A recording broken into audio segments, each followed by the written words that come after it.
Hey guys, welcome. It is good to see you. Hope life is treating you well today. Oh my goodness.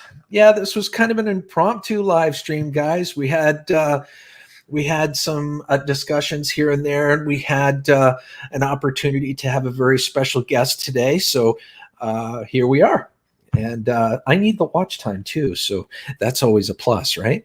So before I bring up my special guest, I do want to show you guys his channel. And of course, the link is in the description below if you want to check his channel out and you want to be a part of his channel in regards to growing. He really cares about growing people's channels the right way. He does a lot of research. He looks into things before he goes forward and puts out his videos and things like that. So let me go ahead and show you that channel real quick.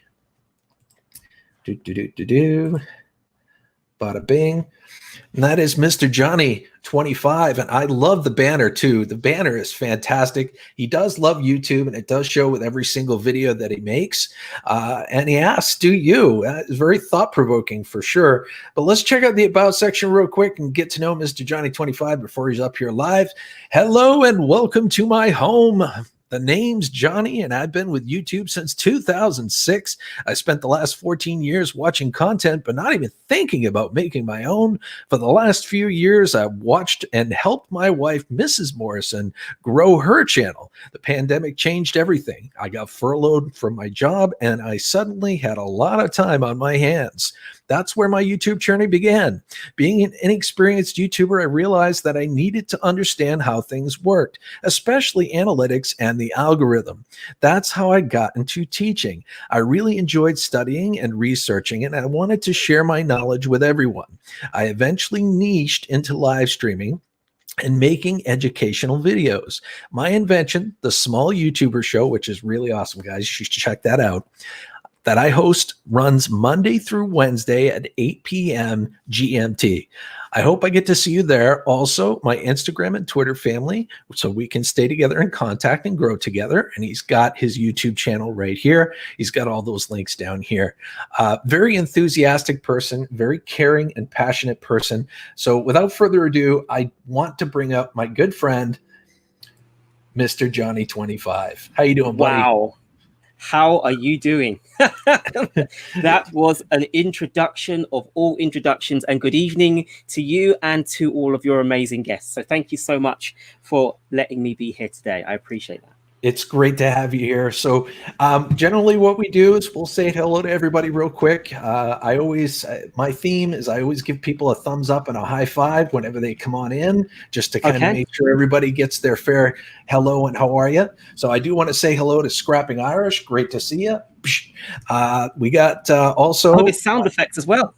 Oh yeah, you get the full knowing here. Scrapping Irish, it is always good to see you. Diving with R5 and R5 Adventures, great to have you here. Great to see you. And it looks like we got Destination Chronicles is here as well. Tales of the Solstice, great to have you here. Diving with R5, of course, I knew she was going to go back and forth between the two channels, and why the heck not? She just recently got her 4,000 watch hours and is currently in review for that monetization. So congratulations, Crystal, for that. You worked hard for it. So I'm glad that you finally made it there. Terra Firma, thumbs up and a high five. It is good to see you, Terra Firma. We do need to get together and do an interview. I do promise you that we will do that very soon, within the next week or two. Samantha's Lee's Originals. Oh, another great channel. You got to check her out if you haven't done so. Thumbs up and a high five. Great to have you here. Raven the Blackbird. Great to have you. Sent 1000.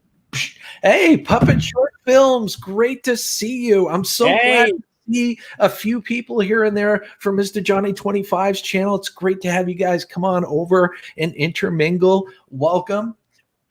Thumbs up and a high five. Free is better 86. Welcome, my friend. Thumbs up and a high five. That is another fantastic channel you guys should check out if you haven't done so already. SDMF Vampira. Welcome. Thumbs up and a high five. There we go. We're at the bottom of the chat.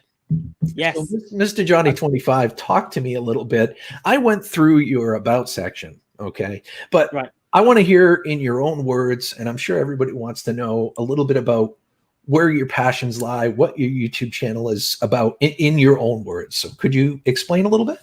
Yeah, of course I can. Thank you very much. As you know, my journey on YouTube has been it's quite a long journey, but in all complete honesty, when I created my YouTube channel, I think in 2006, I created it so I could look at cat videos. I mean, I used YouTube as an online storage place for long videos. I never considered YouTube or ever considered being a content creator on YouTube. I was a viewer. I was not the sort of person that would even think of creating content. And I was quite happy with that. And my wife started doing YouTube about 3 years ago. And to be completely honest with you, I just spent time helping her and learning a lot of the sort of things that she was going through. I learned from her. We fast forward to, many of you may have been in the same situation as me. We get to the beginning of 2020 and we get, the pandemic. And, Yes. I was furloughed from work. And the first month was okay because I was doing like Netflix, Amazon Prime, normal TV. But once you've watched every box set you can possibly think of, you do get to a point where obviously my wife is going to throttle me because I'm at home, I'm not at work. I'm at home under her feet, getting in her way and just being a nonsense or a nuisance, shall I say. So it just got to the stage where she just said, well, why don't you start doing YouTube? And I did think, not really me. I don't think I would be good at it. That kind of thing. I was putting myself down before even starting. And I basically, I didn't know what I wanted to do. So that's the thing. I knew I could probably do it, but I wasn't sure what I would do. So I started following the news and I started doing like a news report. Didn't really enjoy that as much. My wife said, try vlogging. So I tried a few vlogs. Didn't really enjoy that much either. And then I really stumbled across a live streamer. And I was looking at what he was doing and I was thinking, I could do that. Like that isn't difficult. What he's doing. And even before he was doing it, I knew what he was going to do next. And I thought, right, well, if he can do that, I'm almost certain I could do that too. Obviously, I didn't have any subscribers at the time. When I first did the live, there was 3 people there. I was one, my wife was another, and there was another person that just strolled in from the Philippines named the Ukulele Bug. I always shout him out every single time I get an opportunity to because it was his interest in me that made me think, oh, okay, maybe I can do this. Maybe I probably, I could probably be good at this. Let me give it another go. Then I started to invest, obviously put a little bit of money in some camera work. And my very first live stream, I didn't know how to use my my green screen. So my very first live stream, I had the green screen behind me. I didn't know how to use chroma key or any of the software. I bought it, but had no understanding of it. And that was when I said, right, if I actually want to do YouTube and I want to do it properly, then I think I need to now start doing a little bit of studying. I need to start listening to other content creators and finding out what they're doing, how they do it. And then once I've worked out how they do it, then add my own little, my take on it, if that makes sense. And that's pretty much how we, carried on. And I've, for the last 6 months, I was doing that until I got monetized. I only got monetized last week. So I'm a newbie. Thank you very much. I'm a newbie myself, but it was just, that was my journey in a very short period of time. So that's where we're at right now. That's one of the reasons that I think a great many people like you, Johnny, is because you're just starting out yourself. You've had your channel for a very short period of time, but you are learning as you go. Yeah. And not only are you learning as you go, you're passing that information along to people right away. You're giving them those 11 herbs and spices for that Kentucky Fried Chicken, and you're helping them grow too. And that is so admirable and noble. And it's rare to find that level of genuineness on YouTube. Usually there's an ulterior motive, or there's a lot of people or a lot of channels out there that aren't necessarily genuine or don't have other YouTube creators at the heart as far as what's best for them. You know what I'm saying? Oh yeah, definitely.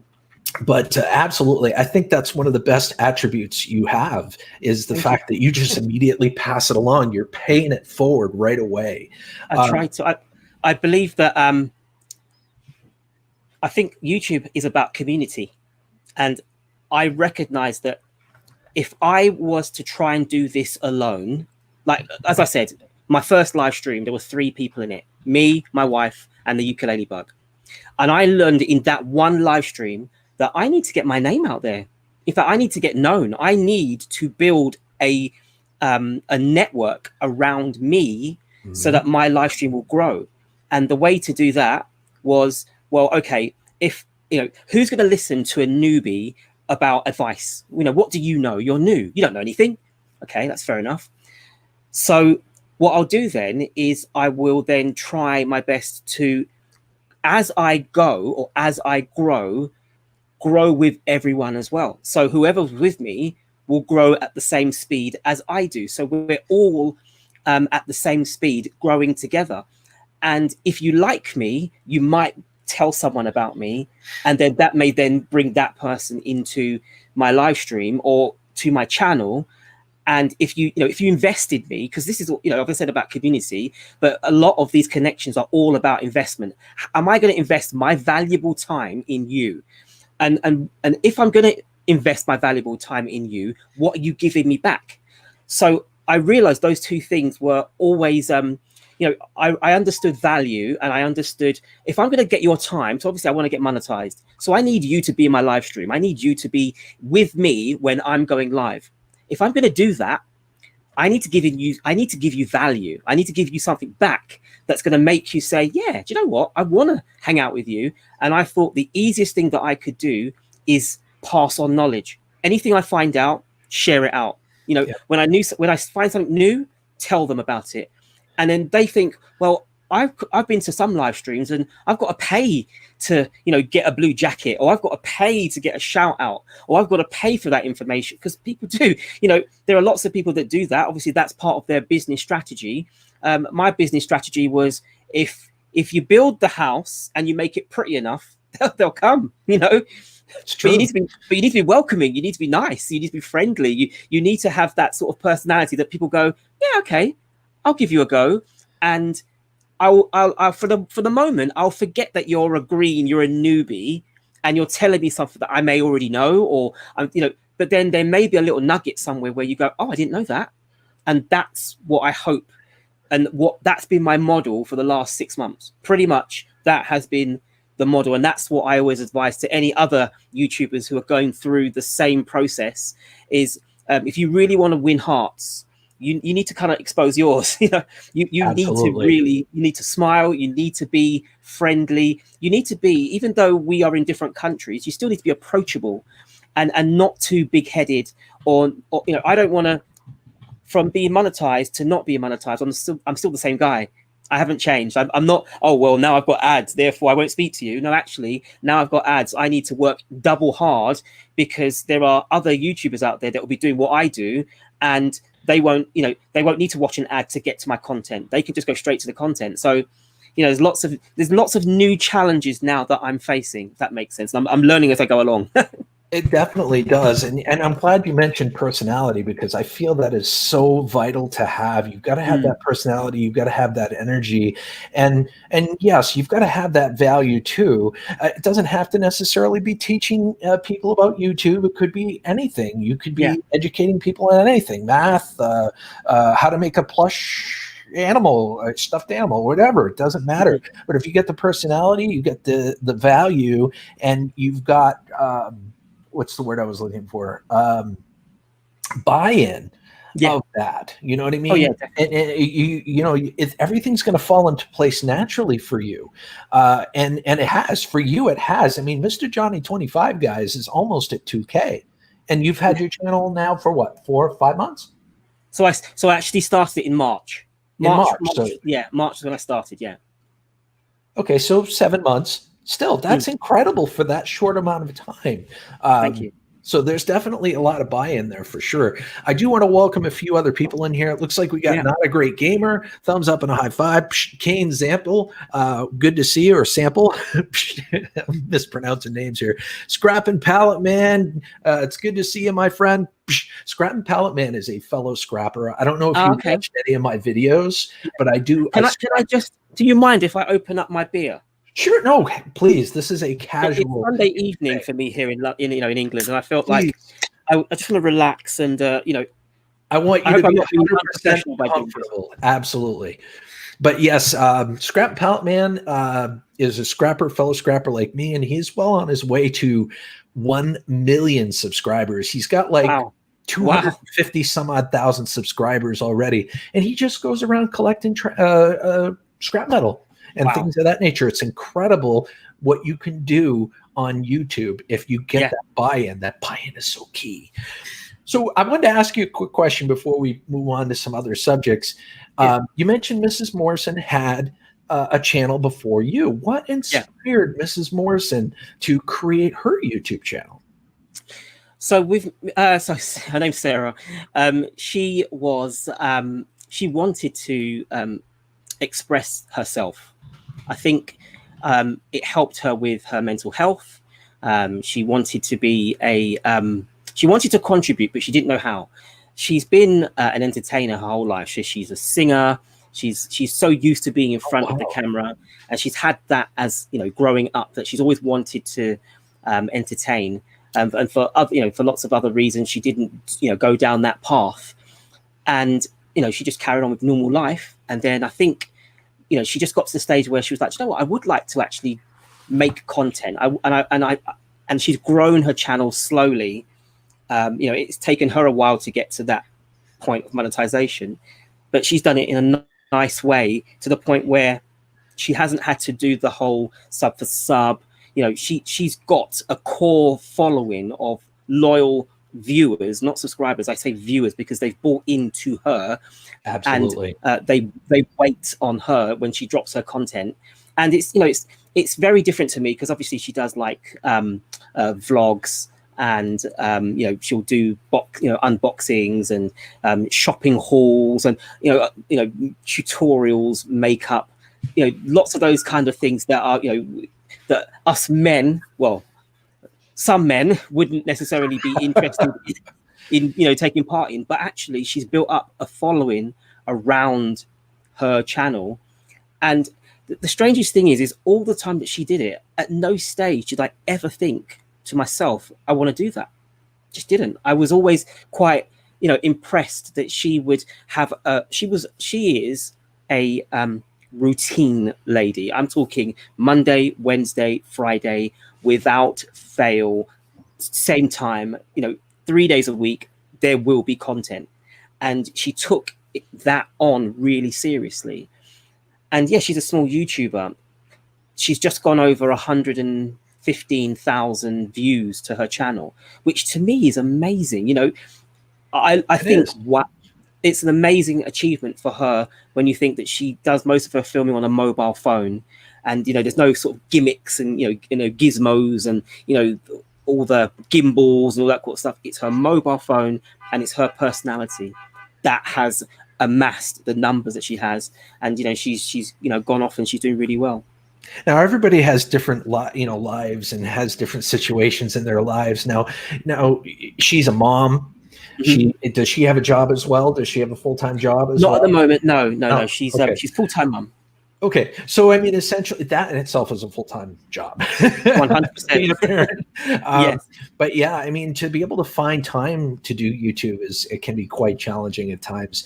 And, everybody works at their own pace, and their measure of success doesn't necessarily. Sometimes people don't realize that. You know what I mean?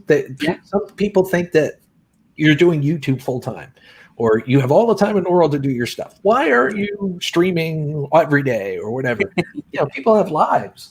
Yeah. Well, I was going to say that my wife did a video, quite smart, because I would never even thought of this, but she did a video that said what I do when my husband goes live, because we have a 9-month-old baby, and keeping in mind that when I first started doing YouTube, he was 3 months old, you know, and I was doing this, and when I would go live, my wife would go in another room, and you know, as he's got older, he's got louder, and she's, you know, been able to still be able to, sometimes she comes into the live, but she's, you know, spending a great amount of time looking after our little boy whilst I go live. So, you know, she's had to do a lot to basically make sure that my live works. You know, I couldn't do this live without her being able to look after my son and, you know, do the motherly work, because you know, it'd just be impossible. So she is as much part of team MrJohnny25 as, you know, as I am of Mrs. Morrison. You know? So it's nice to have two channels that have, you know, eventually we got monetized within a month of each other, and it's really, really nice for us now that, you know, you know, Sarah knows now that her videos, and she's got over 400 of them, you know, she knows that those videos, if people watch them, there's a good chance that through ad revenue, she will potentially be able to make, you know, not you know, thousands of pounds, or not yet anyway, but she'll still be able to make some revenue to be able to, you know, continue her crazy shopping hauls. Absolutely. I mean, the potential's definitely there. That is for darn sure. I do want to remind everybody that Mr. Johnny 25's link to his channel is in the description. So if you want to check out his channel, feel free to go down in the description and head on over to his channel and hit that subscribe button and bell. Now, that is a great segue into some of the other stuff we wanted to talk about tonight. Okay. Let me bring out my really bad handwriting notes here. So let me ask you this before we start talking about this. What do you think, honestly, in your experience so far, what do you think is the most important aspect about being a YouTube creator? What is the biggest thing that they should be focusing on? Consistency. Okay. No, that's a great answer. There's no wrong answer here. I believe that in a situation, YouTube, as we said, it's about relationships. And I use the example of, if you don't mind me giving my example, when you start a new job, you're fresh, you're in your office, or, you know, just imagine you're in a new job, and then you meet a new work colleague.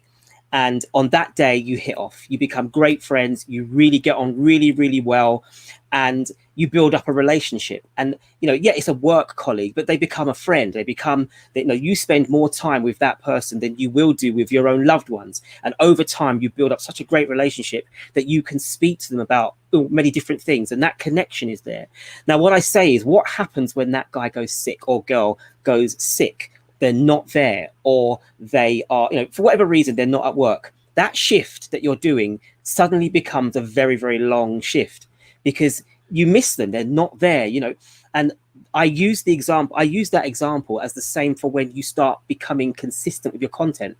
You are going to get viewers who are going to buy in. You use the word buy in. They are literally going to buy into your content, and they will literally be hitting the reminder button for all of your content. They will become part of your extended YouTube family. So if you want to grow, and you want to grow organically, and you want to grow in the right way, you are going to need to give them what they want. Because if you don't, we vote with our clicks. They will just go elsewhere. So I say consistency. Obviously, there's so many other things that you need to be. I mean, you could be consistently bad. I mean, you still need to have great, you know, you do need to have great content. You know, all of those things are important. But if you really are serious about being a YouTuber, the one thing that you are going to need to have is a timetable. If you can only do it once a week, great. If you could do it 2 times a week, even better. 3 times a week, wow. You know, that's how I see it. I feel like if you can be consistent, you'll build up like a muscle memory for yourself, because you'll start doing, you know, you'll know that you need to be doing your editing, you know, you need to be doing your filming, you know, you need to be doing your planning, you know, you need to be your posting, you're researching. If you use TubeBuddy or vidIQ or whatever system you use, you need to be researching your hashtags, descriptions, and all those sort of things you need to be doing. But at the same time, you need to be doing it regularly. And it does become a full-time, you know, hobby. If obviously most of us have, unless you are a full-time YouTuber, you have a regular job. You do have a life outside of it. but you need to basically have the consistency to be focused. And that's how I think you will end up growing and becoming, you know, the very best version of yourself on YouTube. I couldn't agree more. Well said, my friend. Thank you. So I know when I was first starting out on YouTube, and I know a lot of people fell into this trap as well, I became very obsessed with my subscriber numbers. It took me probably about a year and a half to finally realize that it's not the subscribers that truly matter. It's getting that buy-in. There are people that will watch several of your videos before they'll even click that subscribe button. It's to get the buy-in, it's to get the views, and to hold on to those viewers so that they're watching the majority of your videos and content. Would you agree on that? Do you have a take? 100%. I'm very fortunate that because of my in fact, I don't like the word luck, and I don't believe in luck. I believe that if you work hard, more opportunities will present themselves to you, and you just have to work on those opportunities.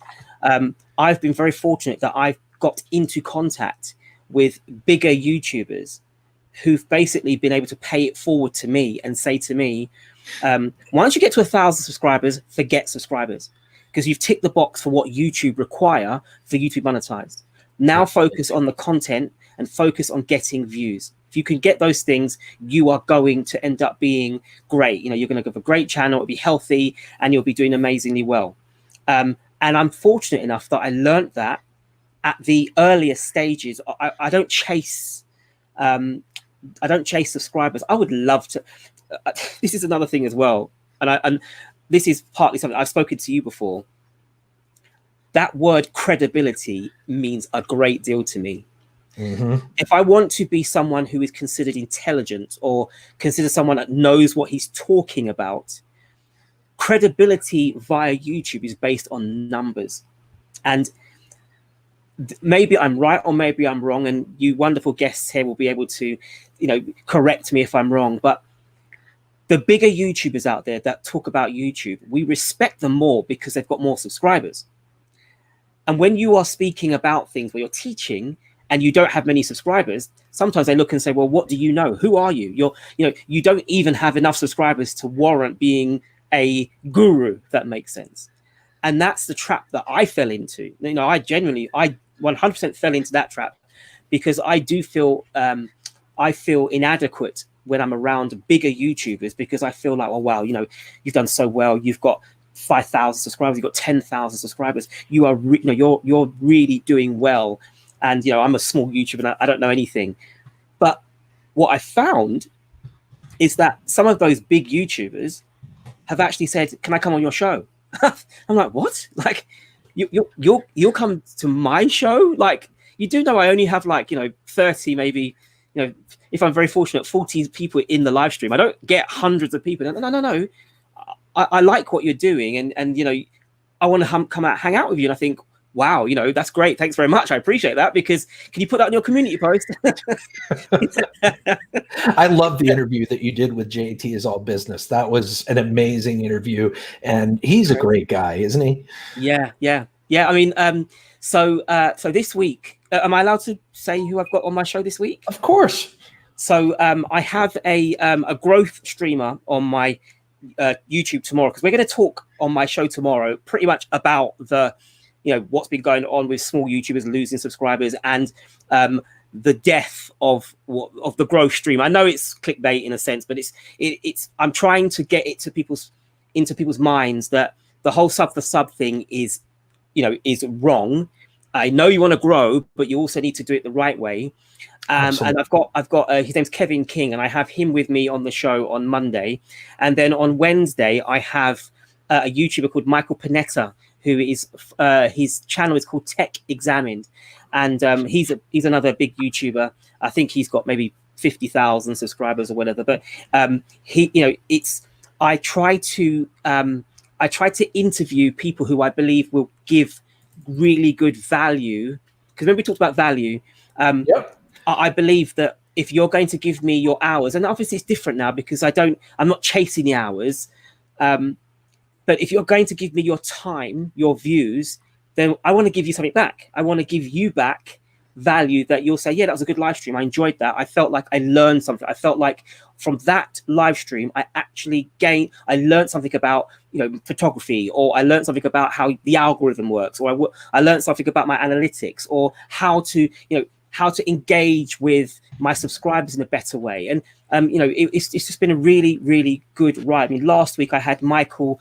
Farah Jr., Fira Jr. I continue to say his name wrong, and he is an OBS guru, and it's a bit geeky, but he was a really, really great guy to interview, and he dropped some amazing gems in the show, and I feel like I'm punching above my weight. If that makes, I think that's what I feel. I feel that what right do I have to be interviewing someone with 160,000 subscribers when I had only just gone over 1,000 myself? I couldn't believe There's a line between being humble, confident, and cocky. There really is. And and you and I had several conversations about this previously, about the subscriber count. The subscriber count doesn't dictate someone's intelligence or potential or skills or any of that stuff. So that's something I constantly tell my viewers. It's like, don't feel intimidated by the big guys. A lot of them are there to help you, but don't feel intimidated because someone has 100,000 subscribers or 1 million subscribers and think you can't get there. You might have the content, you might have the personality, you might have the right stuff for YouTube where everything clicks, and you might surpass them, but you won't know unless you try. Yeah, that's exactly the important piece.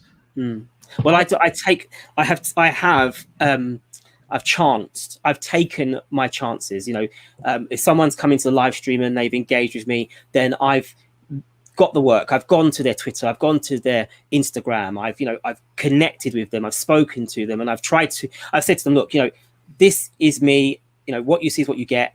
I would absolutely love it if you would be a part of my live stream. And I'm quite this is the other thing as well. I know that they know that it helps my channel as well. Exposure is key.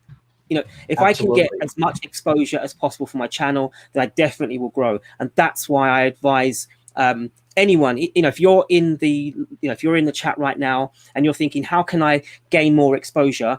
Collaborations. If you can get collaborations with other channels, you 100% double your exposure. Right now, I'm in the live stream, with people that I've never met. There are lots of people in this live stream that I don't know.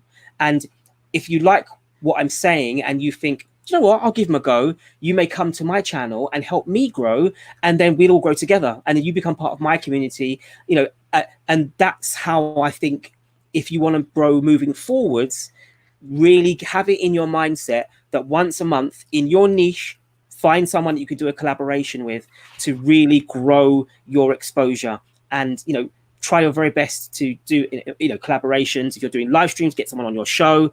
If you're doing videos, 100% do a collaboration. Have more than one person in the collaboration if you can, because obviously we are all trying to self-promote ourselves, and the best way to do it is on the front foot. So that would be another bit of advice, that if you're doing it already, then fine. But you have to remember that I'm still the newbie here. I mean, it's funny. There are people now that consider me experienced. Well, you are. I mean, believe it or not, you really are. I mean, you've come into this with a degree of wisdom and knowing that you don't know it all. And don't lose that, Johnny. Don't lose the fact, that knowledge in your head that the learning never stops. Yeah. A lot of people, they fall into a trap where they're like, oh, I've plateaued, I'm good. No, the journey never ends. The journey to improve yourself and your channel, or anything in life, really, for that matter, it never ends until you're dead. I do want to welcome everyone that's come in here, guys. People are coming in at such a fast rate. I'm having a hard time saying hello to you individually. So I do want to let you know that you are welcome here, and I appreciate you being here, and I appreciate you guys checking out Mr. Johnny25's channel. Luke Luxer, great to see you. Okay, so I want to ask the chat a quick question here. I want you to put one in the chat if you guys do not know how to analyze your watch time retention. Do you guys know how to analyze your watch time retention? That is a very good question. I want to ask that. And if enough people say, I really don't know, I'll show you. I'll do a brief tutorial with you right now. Fantastic, because it is so key to view your watch time retention and see where your audience is falling off. You know, because I mean, Mr. Johnny25 and even myself learned at one point in our YouTube careers that a long title will make people disappear really, really quick. It could be something as simple as, you know, shortening your title or not title, intro. Yeah. Excuse me, intro. Could be shortening your intro or eliminating your intro or just getting right to the point or right to the meat and potatoes of a particular subject.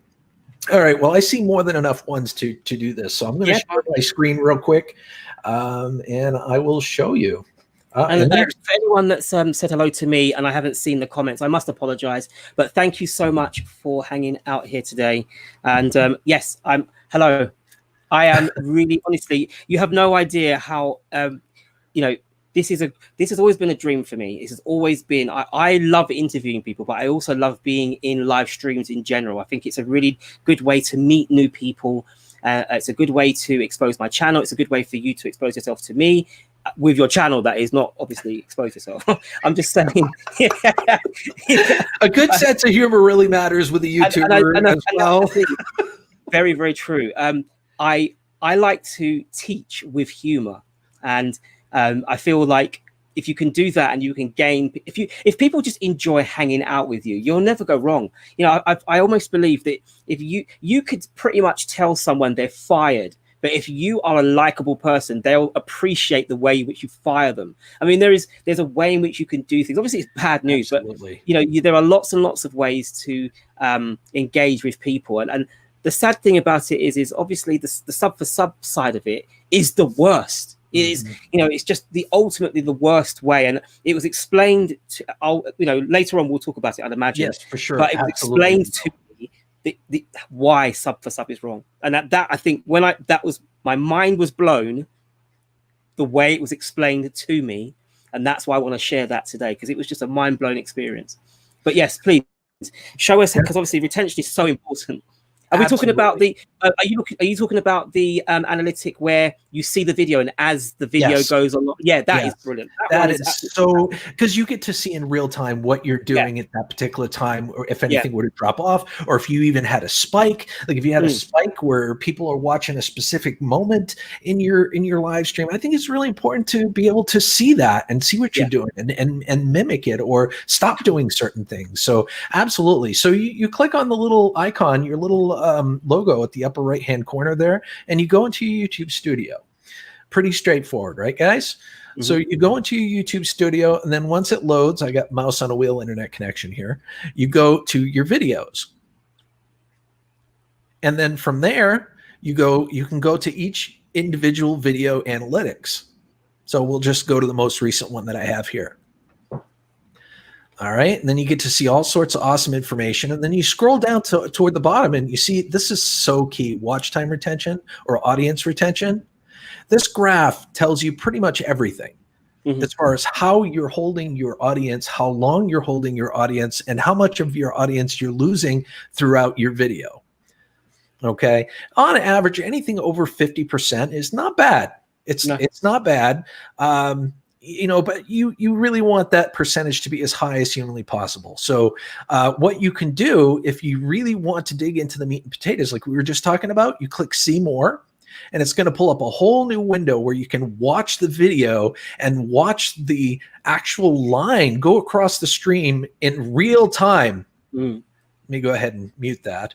And you can see what's going on. Like, you know, there's not really any particular drop-offs, but you can jump to specific spots in the video. Like if you see a drop-off, you can jump right to that spot and see exactly what you did. I mean, it's pretty innovative if you think about it. You got any thoughts on that, Mr. Johnny? Yeah, I think it's really good. I mean, obviously in real time, you will know whether or not it could be your intro is too long and people are bored, because obviously we vote with our clicks. So if they look at your content and they see the intro and it goes on for too long, you've lost them at the beginning. So you've done all the hard work, you've got the thumbnail, you've done the description, they love it, and then they press click and then they see a long intro. And unfortunately, it does appear that we, you know, the generations that are using YouTube, their attention span is not the longest. So I agree with that. Yeah, so unfortunately, you may lose them at the intro. So forget about the intro. So that they're still watching. It could well be that you've put a bit of content in there, and like we can see there's fast that's been sped up, so we can see that bit has been sped up. Well, what if the person you didn't speed that up? What if it was in real time and they were just seeing hands basically taking apart and basically adapting and using a soldering iron, or and they got bored and they went away? You'll be able to see all of that in the data. Every single bit of that video is being understood. All the information, all the viewers, what are they doing? Well, you can see there's a very steady line. People are actually watching this video and there's not much of a deviation. That's a really good scale, to be fair, because you do get videos, I've got many of them myself, where it's like the Himalayas. You just got peaks and troughs, peaks and troughs, peaks and troughs. And unfortunately, that's what you do. You need to study that data, and that's how you improve your content. You can't sort of do the same thing over and over again and think you're going to get the same results, because that's madness. You need to look at the data, and that will help you to improve on your content. Now, as I said, this is a work in progress. I don't think if you get a viral video, you're great. The algorithm loves you, everything's working. But for the average person, they've got to work hard at these sort of things, and that's how you learn. And even the very best movie makers struggle with things like this. Because the funny thing is I agree with you wholeheartedly. There is one thing that I want to say. I mean, you may be looking at something that you've done or something you filmed and edited, and you'd be like, I really don't want to upload this, or I shouldn't upload this, or this isn't really good enough. For that, I would say do it anyway. I would upload it anyway. You know what I mean? If you did the best you could, you refined it the best you could, you edited it the best you could, I would upload it anyway, especially if it's like a how-to video or something like that. And why am I saying that? Well, I mean, I could show you right now, or I could just tell you, I uploaded a video where I replaced the serpentine belt on my 2003 Toyota RAV4. I'm like, this people aren't going to watch this. I'm not, it's my biggest viewed video. I've got over 100,000 views on it. I mean, so give yourself and let your viewers be the judge of what is good and what isn't good. In a way, especially if you're at the very beginning. Don't be timid. Don't hold back. You understand what I'm saying, right? Yeah, 100%. 100%. I think that you have you have to make videos for the viewer, which is quite hard, because you need to understand what a viewer likes, and you almost have to try and get inside his or her mind and think, what would she or he be interested if I'm producing it? And if you can get that, you're halfway there. And I feel that is the continual battle of content creators, to make content that the viewer will like. Obviously, you've got to enjoy what you do, and I think that's also part of it. If you're making for the viewer but you don't like your content, it will come through the content. People go, you're not interested in what you're doing, and they'll feel your negativity. So you've got to enjoy what you do. You've got to believe in what you do, and if they work, and then the viewer likes what you do and buys in, then you're on for that's the box ticked. So let's flip it now. Flip it now. We were talking about retaining our viewers. Let's talk about us as viewers for a little bit. We're the viewers, and we're checking out the community. We're interacting with the community and networking, and they're getting to know us. We're getting to know them. Say you're looking at a channel that you potentially want to subscribe to, right? Yeah. So tell me, I mean, what are your thoughts on subscribing to a channel? So as in, I generally only subscribe to channels that I'm interested in. There's got to be something that's made me think, yeah, you're worth the click. I don't just click on anyone, because I'm not helping them if I just click on a channel, because I'm not going to be watching their content and I'm dead weight to them. I knew you were going to articulate this the way I wanted you to. That's awesome. Yeah. I see. Yeah, I'd be dead weight, and I feel that there's nothing worse. Imagine you've got a bag and you're just putting rocks in there and you're just that's dragging you down, because the algorithm thinks, wow, you've got a lot of subscribers. This is really good. I'm going to plug you, but your views are pants and your retention's terrible. Wow, I'm not going to plug you at all.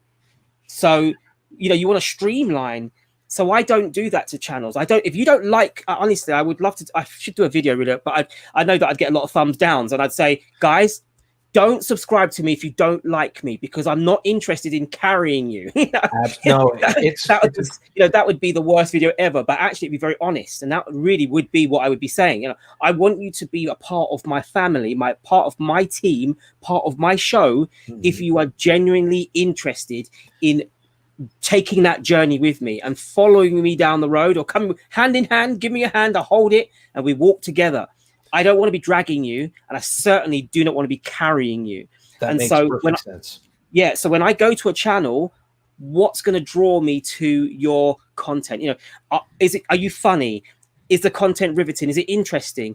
I pretty much, I'm a historian, so if you do anything historical, there's a good chance I'm going to click.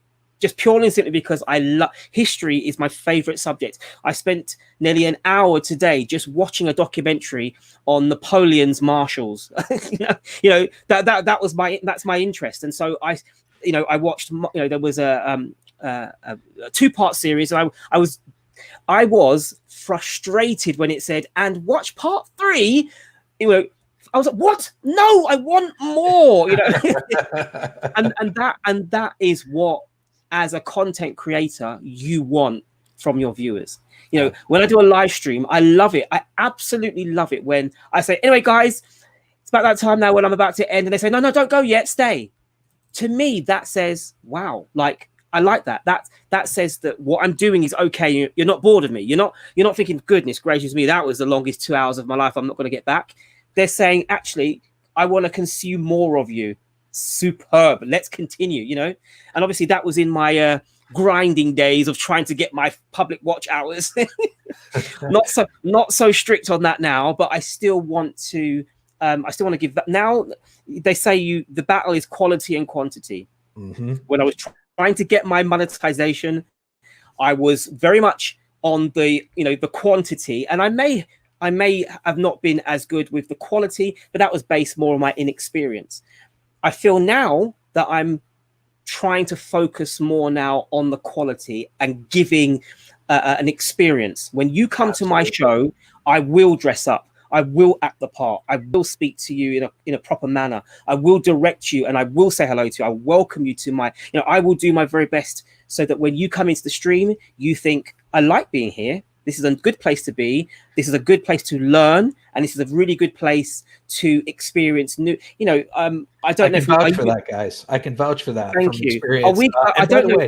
I wanted to say thank you to Romantic. Romantic's going to go over and check out your channel. Thank you. Totally awesome. You won't regret it. Thank you so much. A rule of thumb is, and this is why I say your views and your watch time retention trumps your subscribers. Rule of thumb is your views should be about 10% or more of your subscriber count. So if you have 1,000 subscribers, you should be getting a minimum of 100 views per video. If you have 5,000 subscribers, you should be getting 500 views, and so on and so forth. So if you're focusing just on getting subscribers and adding to that number, what's going to happen is you're going to widen that gap between your subscriber count and your view count. And you're shooting yourself in the foot by doing that, because YouTube is going to look at it as though you're becoming less and less interesting, because you have the subscribers, but nobody's watching your content. So you don't want to do that. You want to focus on your views. You want to focus on your content. You want to focus on your consistency, and all of the other stuff will fall into place. Would you agree? Oh yeah, 100%. I think that, I don't think I can add more to that. I feel like you've covered all of the, I could talk for the sake of talking, but I just feel like that's a moment where you go, yeah, I feel like you've ticked all the boxes there. Well, and then people want to surprise, like there's everybody in this chat right now, and I know even you want to support people. You want to Yes. support people, but you learn pretty quickly there's a right way to do it and a wrong way to do it. So hitting that subscribe button and hitting that bell is not enough anymore, guys. No, it's not enough. You got to go over there and you got to engage in the channel. That you are committing when you hit that subscriber button. You're saying, hey, I like you so much. I'm going to watch you as much as I possibly can. And I'm going to hit that bell and I'm going to be over there, and you can count on my view. You can count on my support. You can count on my comment and like. If you were to subscribe and watch a minute or two of somebody's video and not go back, you're doing them a disservice. You're tanking their watch time retention, and eventually your subscription is going to end up being purged. Yeah. Oh, 100%. Definitely. And that obviously has been the case over the last 4 weeks now. Lots of wailing and gnashing of teeth. Yep. And gritting teeth. Oh, yes. Yeah. Of people losing subscribers. And obviously, it's been a very, very trying time. We've been here before, though, as we know. We've been here before. It's not like this is the first time. It won't be the last. I do want to offer up, a little bit of homework for you guys. Okay.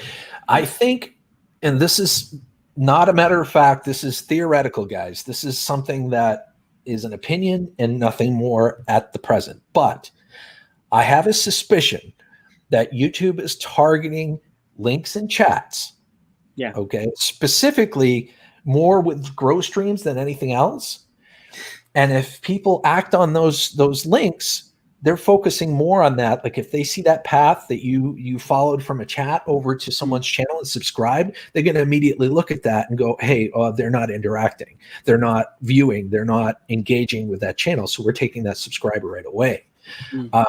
I suspect that is something that's going on. We're all fairly familiar with YouTube community guidelines and the policies, but the algorithm and the way in which YouTube enforces those policies and enforces those community guidelines is a bit suspect. It's a bit vague. We don't know what methods they truly use to implement their rules.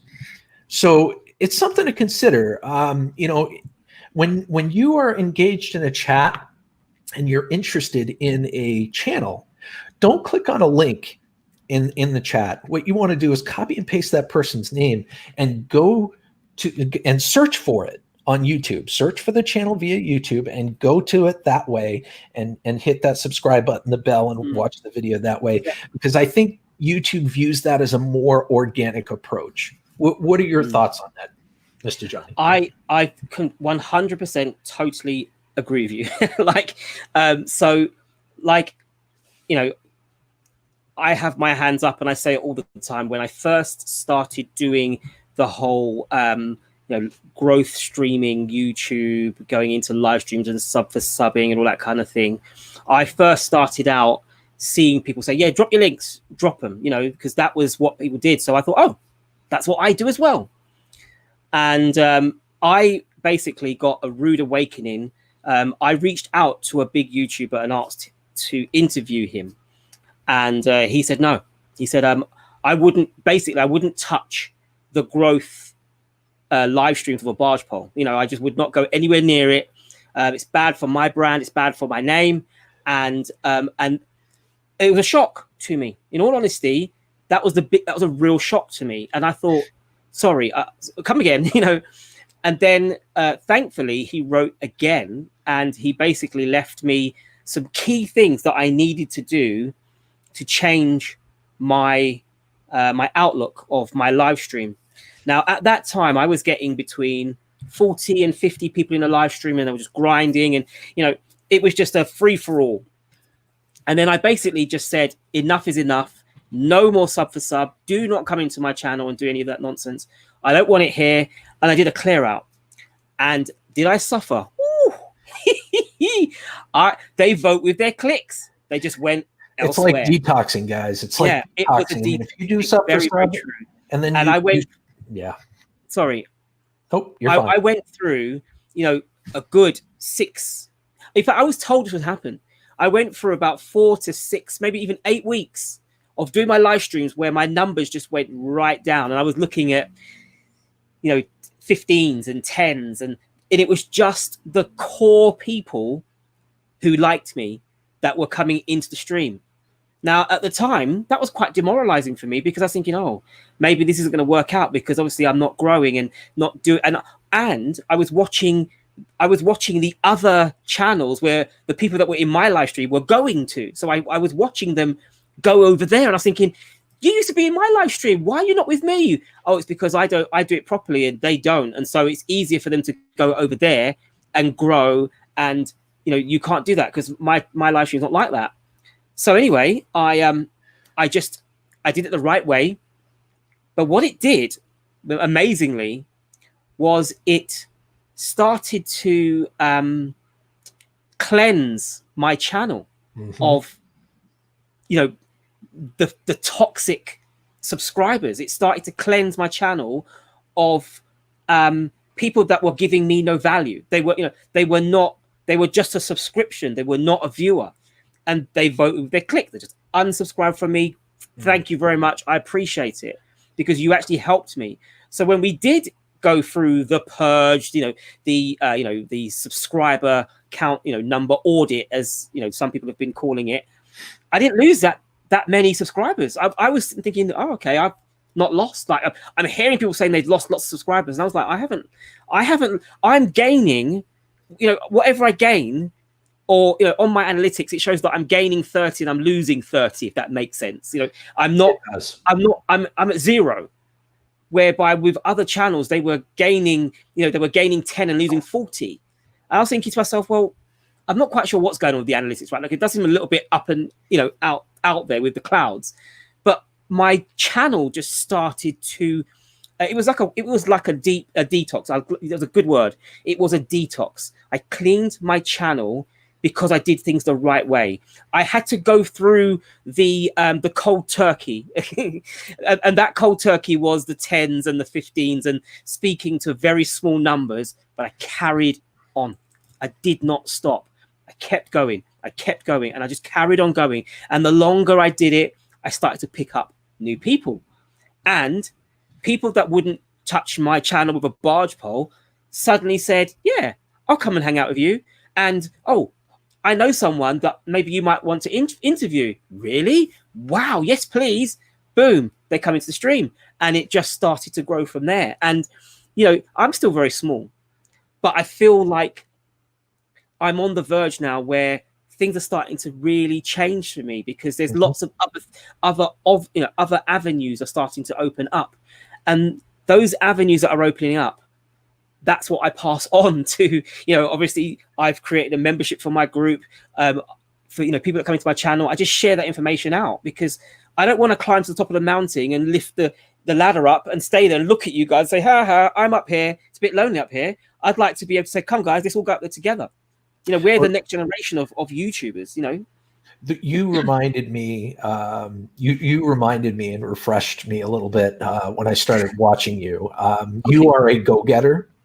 And that's another thing that I like about you. I mean, and when I started talking to you in private, I really felt like you were a go-getter, because you're going after these big YouTubers to try to interview. You're trying to pull your knowledge wherever you can. Yeah. Like I said, you fail 100% of the time if you don't try, and you go for it. You got to reach out and grab it, guys. You got to actually put in the work. It's just not going to automatically be a Powerball ticket win for you. No, and no, there's definitely no. Oh, it might. I always say that the more raffle tickets you buy, the more chance you have of winning. The more content you produce, the more chance that one of them might go viral. The more channels that come into your stream, the more potential there is for them to become part of your YouTube family. And I feel like that's always going to be the challenge for us as content creators, is that we want to produce good content. We want to be regular with producing content, but we also got to make sure it's good. And we also need to engage with our subscribers, and we need to bring in new subscribers. It is a project that, if you really put your mind to it, you can do some amazing things. but you do need to focus. You know, you are going to need to make some sacrifices. There are things that you're going to just not be able to do if you want to take your channel to the next level. I wholeheartedly agree. Absolutely. We are coming up on the hour. I failed to mention that this would probably be about an hour long. I don't want to take up all of your. Oh, really? Oh, I've got so much more to talk about. Well, you know, if you want to talk, we can stay longer. That's perfectly fine. I just want to. I mean, we haven't even got into hashtag shorts yet. Let's talk about hashtag shorts. Well, that's going to be something we'll talk in a while. I want to talk about, if you don't mind, I know you have extensive notes there. No, that's you're fine. like me. I write them down as well. I wanted to talk about why sub for sub is bad, but I don't want to speak. I don't know if the same saying is in America as it is in the UK, but I don't want to teach you how to suck eggs. You know, I don't want to basically teach, you know, if you already know these things, then it's just bread and butter. But what I was told was a slightly different spin on the whole sub for sub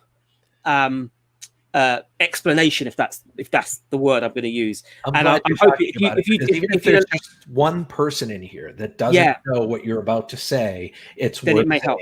Absolutely. Okay, so right, I'm going to try to explain it in the easiest way that I know how, and I hope that you guys will be able to follow me. So we all know that sub for sub is bad, and you know it goes against the YouTube terms of service, and obviously it also goes against you know, the guidelines. We know that. We there is no discussion about whether or not YouTube, you know, whether or not sub for sub is bad. But, and this was what I found the most interesting about this whole subject, was trying to it was explained to me why it's bad, and I'll try my best to explain it as easy as I can. Sure. So YouTube obviously is a search engine. Yeah, you know, ultimately YouTube is just a search engine. You know, it is quite a fancy search engine, but it is just a search engine. And as it's a search engine, it needs data to work from. Mm-hmm. You know, we put the data into YouTube, and YouTube then disseminates it so that it makes it sense to, it can understand the data. And then obviously when you go onto your YouTube, your front page will be different to mine based on my views and based on what it thinks you will like. So when you first start on YouTube, you're fresh out the box, and you're a blank canvas. And then you subscribe to someone, and then so that means you've added a little bit of paint to your canvas. And the algorithm says, oh, you like blue. Okay, what I'll do is I'll direct more blue to you. But then you find another channel you like, but that's red. And then the algorithm says, okay, cool. I know that you like red and blue, so I will direct red and blue to you. Great. Now that is perfect. The algorithm completely understands that, and it can work with you, and your channel will grow. Yep. Now, this is how sub for sub was explained to me. Sub for sub is where you have basically got every single color in the rainbow. You've got every single permutation of those colors, and you've got them in massive jugs, and you've just poured it all over your blank canvas. The algorithm has no understanding of your channel. It doesn't know what you like. It can't read you. So then it doesn't understand you. And if it doesn't understand you, then it won't know what to target. It won't know how to target you. Now, when I say target, I mean, you make a video, it won't know who to send it to. Right. Because your canvas is completely messed up.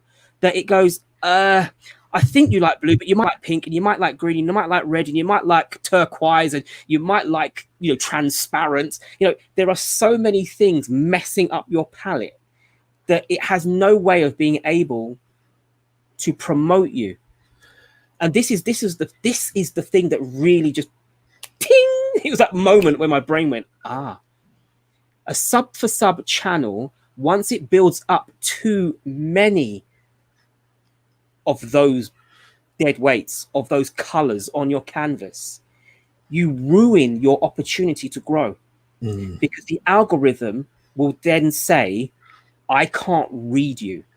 I have no ability to be able to share you out to the right community. I have no real way of being able to do the best I can for your channel, because you've spoiled it, because you subscribe to this person, that person, this person, that person. You've basically subscribed to everyone.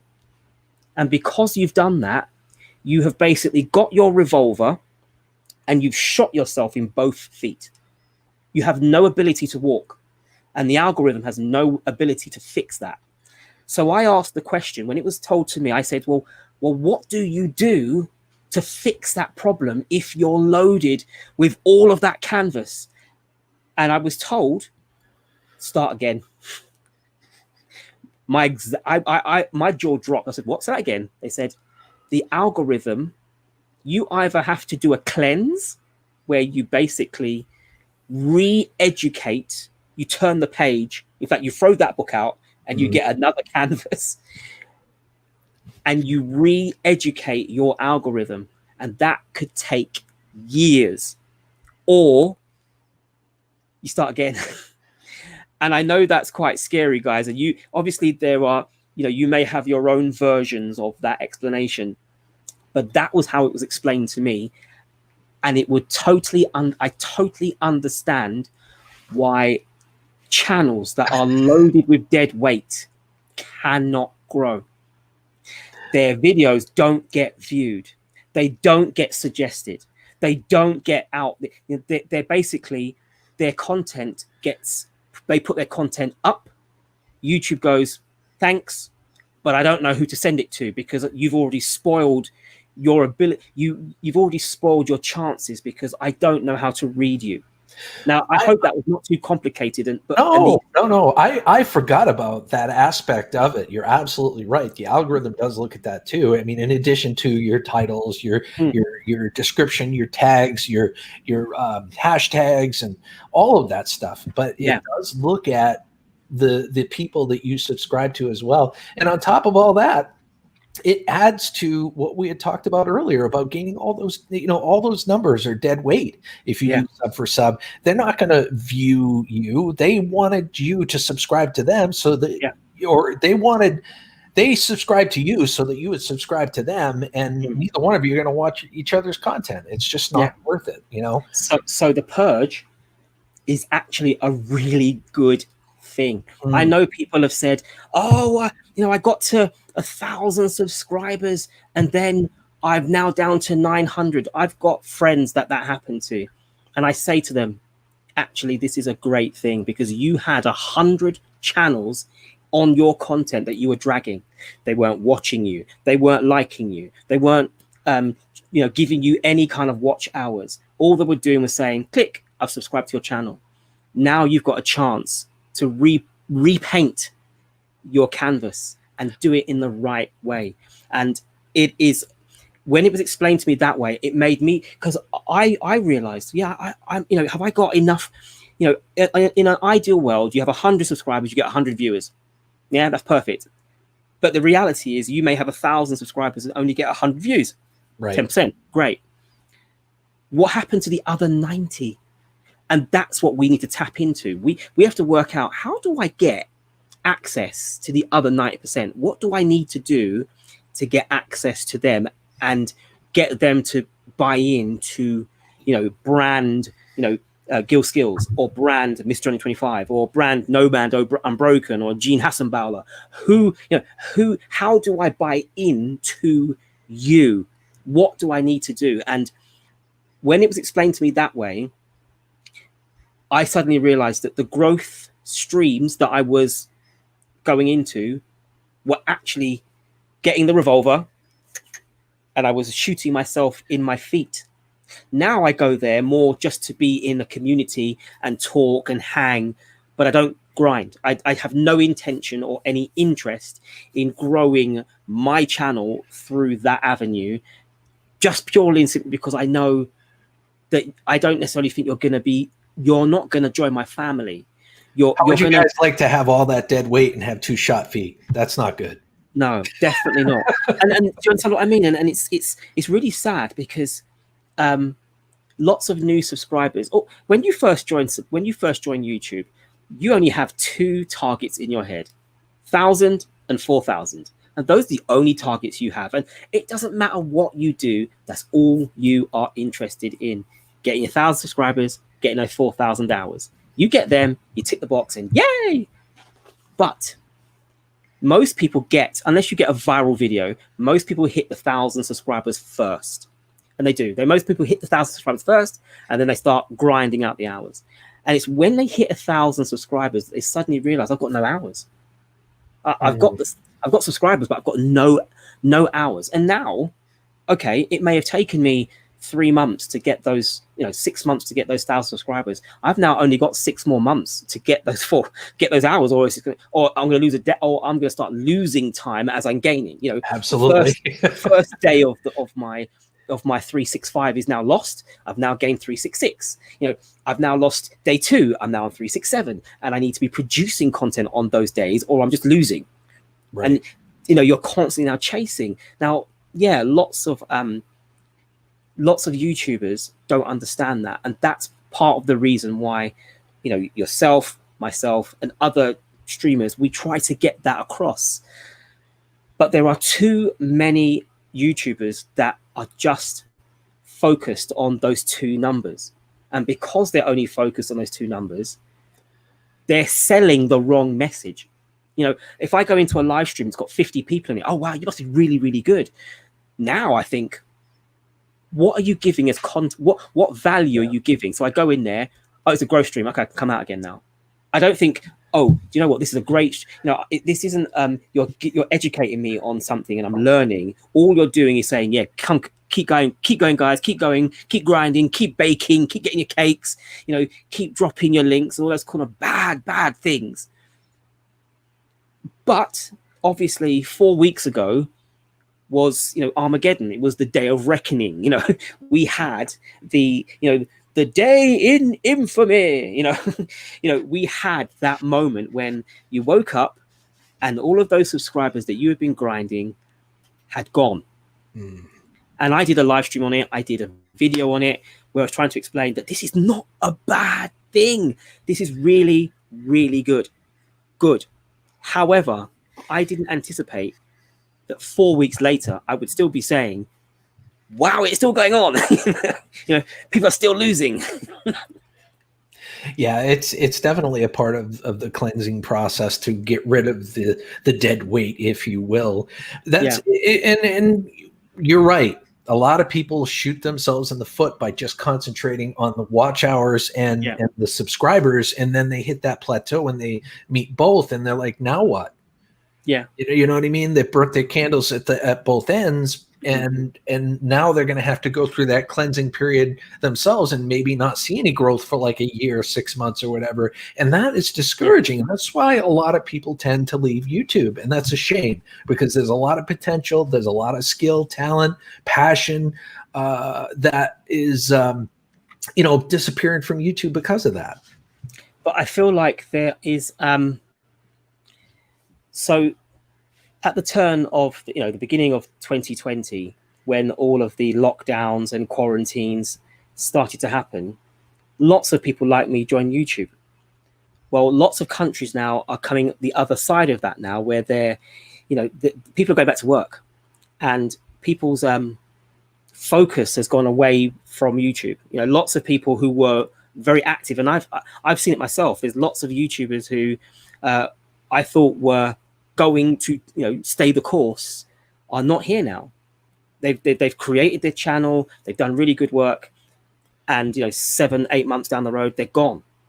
And I think that's obviously another thing that YouTube is trying to deal with. There are derelict channels now that are just not doing anything. Obviously you have to, I think they won't even look at you until you've not done anything for 6 months, I think. But what I'm saying is that there are lots of YouTubers who wanted to do things quickly because they were fully aware that at some stage they would be going back to work, or they'd be going back to school, or they would be going back to normal life. where Right. they wouldn't have the time to devote to YouTube. And I think that's where this period of 6 or 7 months has happened, why YouTube is trying to deal with it, because I feel like bad practice happened for 6 months and even YouTube couldn't keep up with it. We already knew that you couldn't sub for sub. It's in the terms of service, for crying out loud, under deception and spam. There's a whole section on it. But for the best part of 7 or 8 months, no one was losing their channels over it. No one was getting terminated. There was, YouTube was not acting on it, and now it is. To be honest with you, I saw it coming. I was like, well, it's got to come at some stage. At some stage, YouTube is going to say, hold on a second. Like, you do understand we've got rules. YouTube is free, and if you play it right, I'm going to pay you to produce free content. I mean, hey, remember, you don't pay a subscription to join YouTube. You can join YouTube free, and we will give you the tools to make it and do it properly. So all we're asking is you just don't take us for idiots. Don't play the system and fake your numbers, and don't do the whole robots and and the ninjas and all the other things that people do to oh, I know what I'll do. I will just get 8 numbers and 8 accounts, and I'll just watch my own content and get my hours up, and I got monetized in 2 weeks, but you've got no content. You got monetized in 1 month, but you've got no videos. But you've got one video and it's got 50 views. It doesn't make any sense. It's unless you are the ultimately viral video. That does happen. Obviously, we know people that have gone from 0. I know there's a girl that I know that she's already done her hours. She's got 1 viral video, and she's not even got 1,000 subscribers yet. She's already got her hours just on 1 video. That's amazing. It is truly amazing, because all she's got to do now is just start working on her engagement. She's got to start working on building relationships, trust. I like you, and I want to join your family, or you're subscribed to your channel, because she's got the hours in the bag. But for most of us, it's the other way around. We tend to get the subscribers because we build the relationships, and then we've got to sort of get that point of building up enough hours so that we can end up becoming monetized. But I feel like this whole thing has happened purely and simply because people are impatient, because they were on a time limit. They knew they were going to be going back to work, and so they said, right, sub for sub, get my hours, watch hours, groups and all these kind of things, and I'm going to just do as much as I can, because at some stage I won't be able to do it anymore. This is something that's always been there, but due to certain events that have happened this year, it's definitely amplified, tenfold. I completely agree with you. It's definitely more predominant because of what has transpired this year. That is for sure. Destination Chronicles, I understand. I mean, sometimes YouTube creators, they have seasons, sometimes they'll put up a whole bunch of content, and then they'll cut back, just like you. There's ways to combat that. I mean, you can do all your content in the spring when you've got more time, and then you can stretch that out and schedule your videos throughout the winter. There's definitely ways to combat that if you want to be more consistent as far as when your videos are being published. You know what I'm saying? But can I just add to that? Then? Of course. So when you see a ski resort, does a ski resort close in the summer?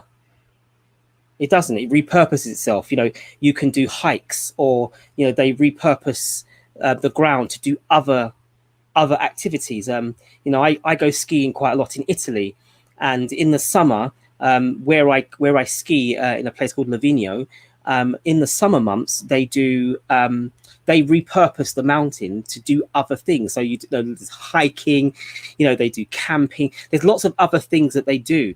So obviously, I know you're a ski instructor and a trainer, but couldn't you then just basically, like the resort, could you not revert your content to just you'll still be in the mountains, but obviously be doing something else in terms of maybe doing hiking reviews, talking about what kind of what sort of equipment do you need to do that, or could it be taking photos or taking videos of the beautiful scenery? Where I ski, they do what's the base jumping thing where they is it called base jumping, where they just It is jump base off? jumping. Yeah, Yeah. where they repurpose the mountain or and they bungee do jumping base or something. Yeah, they do all of that in the summer. I'm just thinking of, obviously, if you are just solely a skier and a trainer, that's one thing. But if you're documenting being outdoors, well, the great outdoors is not just skiing down a mountain. That mountain at some point will thaw out, and when it does, you get the hikers, you get the walkers, you get the photographers, you get the wildlife, you get the après ski life. That's great as well. I mean, there's so many things that you can do during the summer months. I'm just thinking off the top of my head in terms of what other things you could do, rather than, I know you're niched down, but could you not maybe start another channel, and then that channel be about what you do during the summer months on the mountain? That's the beautiful part about YouTube. I mean, there may be one niche that you're already involved in, but there, I know I like several things. I at some point I may start incorporating, like I've got a telescope. I might start incorporating showing you guys the moon and Awesome. stuff like that. Anyway, what my point is that there may be other niches in your lifestyle that you're not even aware of. So I agree with Johnny. I mean, it's something to consider. Absolutely. Yeah. Oh yeah, definitely. So I don't know if do you have other questions on your paperwork before I go into? Actually, no. We covered all the bases already. So like I didn't know how much time you had, and I know it's getting. No, I'm good. I'm good. Awesome. I wanted to know, you wonderful people in the chat, if you are aware of the new craze #shorts. Sorry, and if you do, what do you know about it? What's your understanding of #shorts? And if not, let me know in the chat, and we'll talk about it, because it's something that I've been experimenting with, and I'd like to give my findings of what I've come across. Fantastic. From doing it. So if you guys would let me know in the chat if you are up to speed with #shorts and all of that kind of thing, or if you don't know anything about it, let me know and we'll talk about it. So I know very little, so anything you say will be education for me. So okay, so first I'm hearing Tales of the Solstice. Right, okay, so sorry, I've got a frog in my throat. So you've heard of TikTok. Now, TikTok is a huge organization, but for whatever's been going on, I'm not political in any way, TikTok is banned from being in the US. And you're not able to download the content from TikTok. I think it was from maybe a couple of days ago.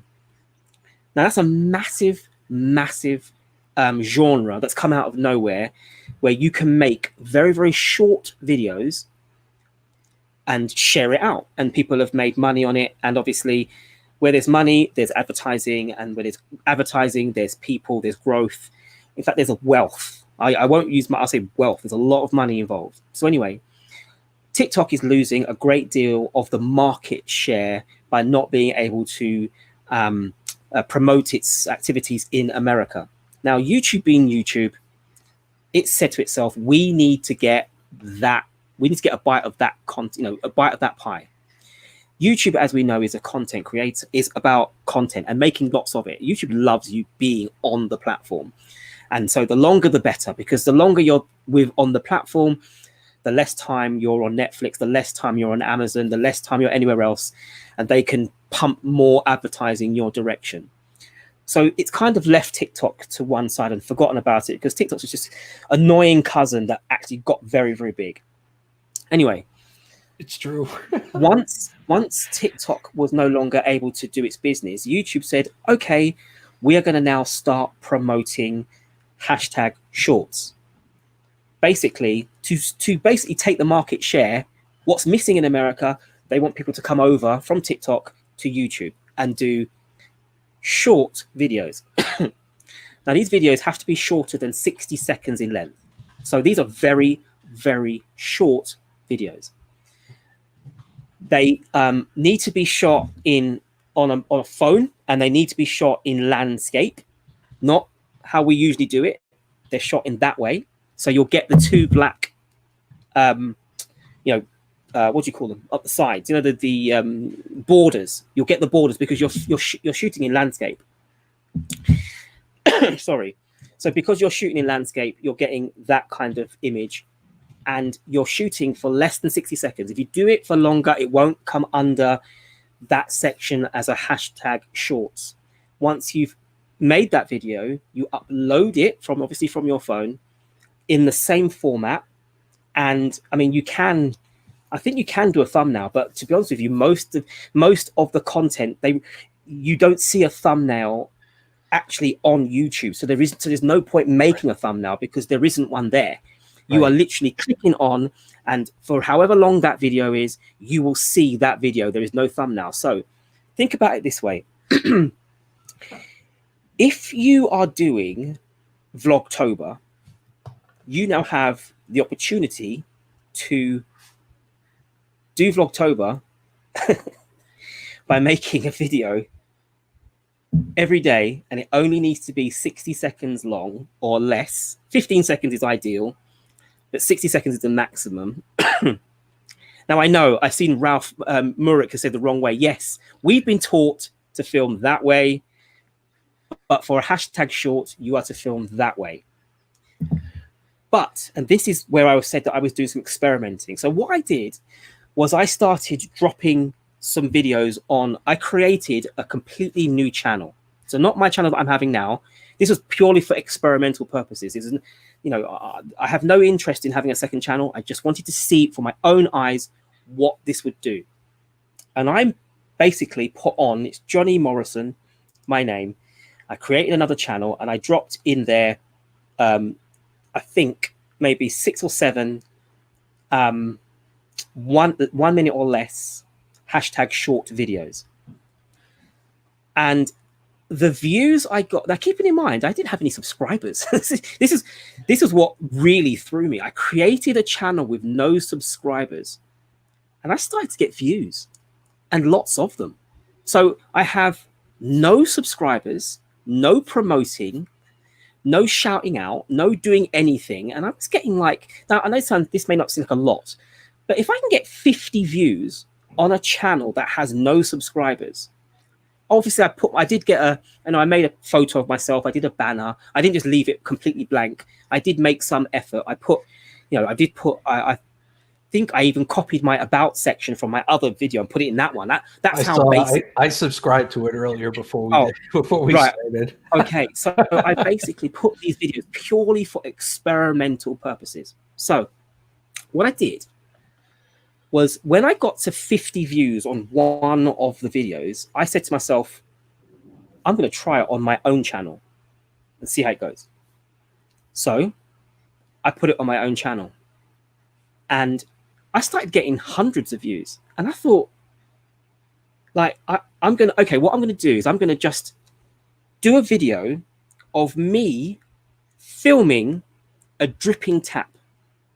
And if you go over there, you will see that I have filmed with my phone. I went to my sink. I filmed a dripping tap. Now that should not get views, right? You know, no subscribers. It's just a tap, just a sink. It was, you know, I think I called it, I think I clickbaited it and I said, wait, you know, something like, oh, wait till you see it.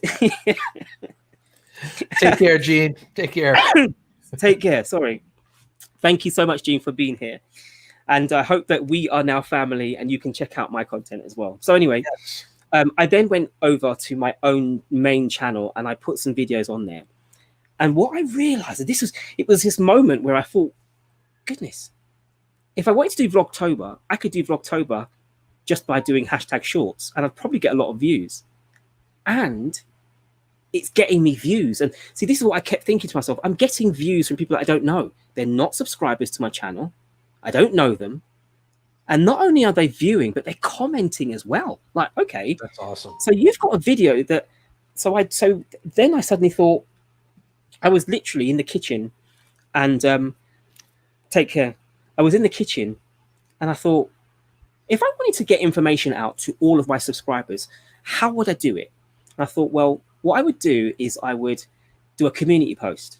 But how popular is my community post? It's not that popular.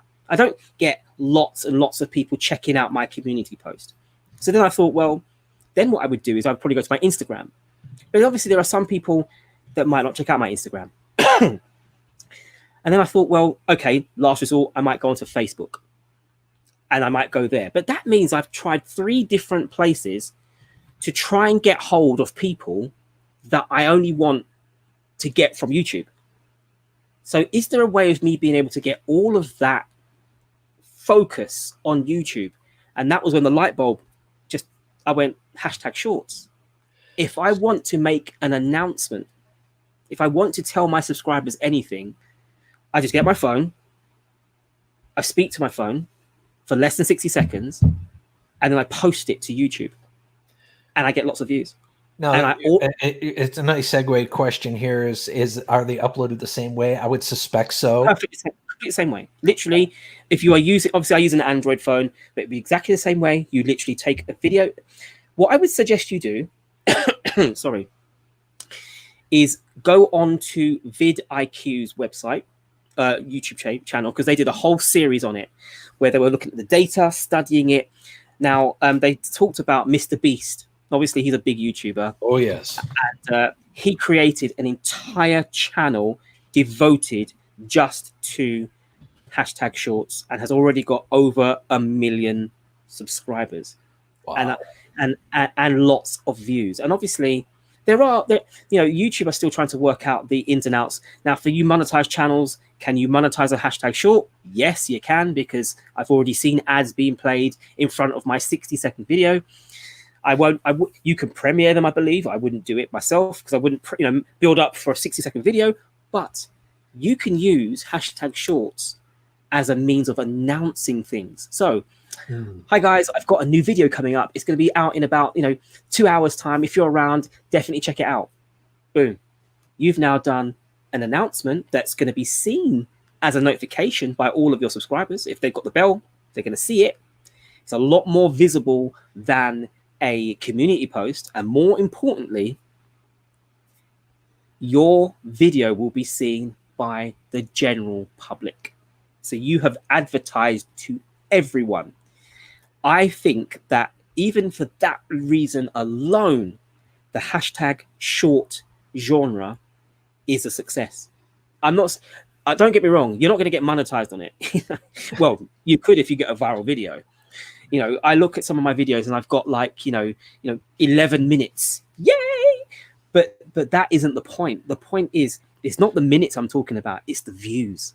Right. The views are what's important. Your retention rate for a minute video is a minute. Unless you're really bad, they watch the whole minute. If you go to 60 seconds, most of these videos are like 15 seconds long. It's a great way to bump up that average. That's for sure. Oh my goodness gracious me. When I'm late to the party here because obviously this has been going on for a while. But what I would definitely suggest you guys do is, as part of your strategy to gain exposure, even if you make one video about #shorts, just make a video, see how it goes, look at the data. Do you get feedback? Let me just quickly check in real time what the video I posted the video just before coming on live today, so I'm going to quickly check to see what my numbers are of the video. Watched it. Sorry, I watched it. You watched it, right? Okay, so let me check to see what the so let me have a look. Sorry, so this video now is 2 hours long. It's less than a minute, by the way, guys, and so I don't know if you can see that. Probably not. Wait a minute. Yes, you get comments. Yeah, so I've got 61 views on one with 12 comments and 15 likes, and the other one's got 46 views with 14 and 17 likes. Now, they're both less than 60 seconds long. I'm not interested in you giving me watch time. That isn't the issue here. It's content that you can use to announce something. It's content that you can get and promote. And I feel like it's still in its infancy, because obviously there isn't even as it's rolling out, you'll get more features, and you'll start seeing it more. You'll probably see it as a drop down #shorts. But YouTube saw the potential in it just with the ads alone, because TikTok, there are quite a few people that are experienced TikTokers that actually make millions and millions of dollars per year. And I'm not exaggerating when I say that, so the YouTube saw that potential, and they're trying to get a bite of that pie, that piece of that pie, like you said. Can I just say, Mr. Fulton Mraz, believe it or not, sorry, Thursday is the only day of the week that I definitely can't do it. It's the only day I could do it. Any other day, obviously, when I'm not going live myself, but I just cannot. I would absolutely love to, hang out with you on your stream and talk, but I just can't do it on that day. So apologies there. All right. Well, I've got the signal that dinner is about done. So I'm going to end this now. This has been amazing. But I want to offer, do you have any last words or any, like you've said this to me a couple of times and I love it. Do you have any inspiring words to share with any YouTube creators, or any nuggets that you want to share before we go? Can I read one that I wrote down? Can I just get it up on my notes and I can read it to you? Absolutely, you can. Bear with me 1 second. I'll find it and then I'll read it to you. Hold on 1 second. Oh dear. I'm so sorry. I literally have a frog stuck in my throat, and it just will not leave. So if you've been hearing me clearing my throat today, I must apologize. No worries. It's a casual environment. Sorry. Can I even find it now? I'm looking for it. I'm going to see if I can find it. It's one of those things where I wrote it down and I thought it's really interesting. I would love to share that out. And now I probably cannot find it.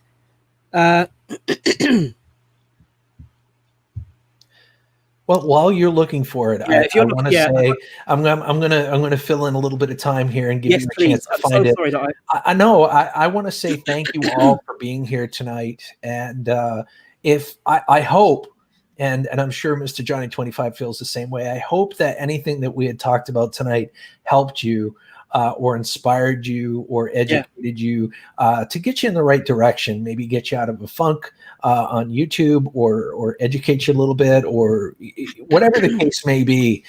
If it helped at all, that was the goal. So thank you very much for listening, of course. Oh yeah, right. I think, is it this one? Yes. So I found one. So my closing comments are I found this quote, right? And especially for you guys who you may well have lost subscribers, or you might have lost your way a little bit. You may feel like your channel's plateaued, or you feel you need inspiration, or any of those kind of things that you need motivating. Listen to this. It says, optimism is a happiness magnet. If you thank you. My wife just handed me some orange juice. Yay. Yes. It said, right, I'll say again. Optimism is a happiness sorry. I'll start again. You're darned if you do, darned if you don't. I know. Honestly, I can't believe this. Right, this is the saying for the third time.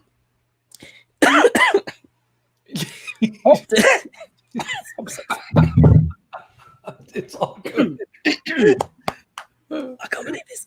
Optimism is a happiness magnet. If you stay positive, good things and good people will be drawn to you. And that is my concluding comments to your live stream. Thank you so much for allowing me to be here. I hope that the things that we've talked about, from me especially, obviously I am not the experience. This man here, he is the experienced YouTuber here. Oh, and a dog. I am the Padawan. Yes, I'm still learning. But I appreciate I learned a few things from you as well today. You good girl. Okay. But I really do appreciate being here. So thank you so much. Oh. All right, guys. Well, thank you again for being here. I really do appreciate it. Like I said, check out Mr. Johnny 25's channel. Seriously, if you're not subscribed to the channel, give it a try. Watch a few of his live streams, watch a few of his videos, and if you like what you see, hit the subscribe button, the bell, and keep engaged with the channel. It's super important. We don't want any dead weight. We want people to be engaged. If you're not happy with what you see, don't subscribe. I know it sounds counterproductive, but believe it or not, it's the way it is. It helps us. But until the next time, ladies and now I'm starting to cough. It's happy to you. I hope you guys have a scrap happy day. Much love to you, and I'll talk to you later. Bye-bye. Take care.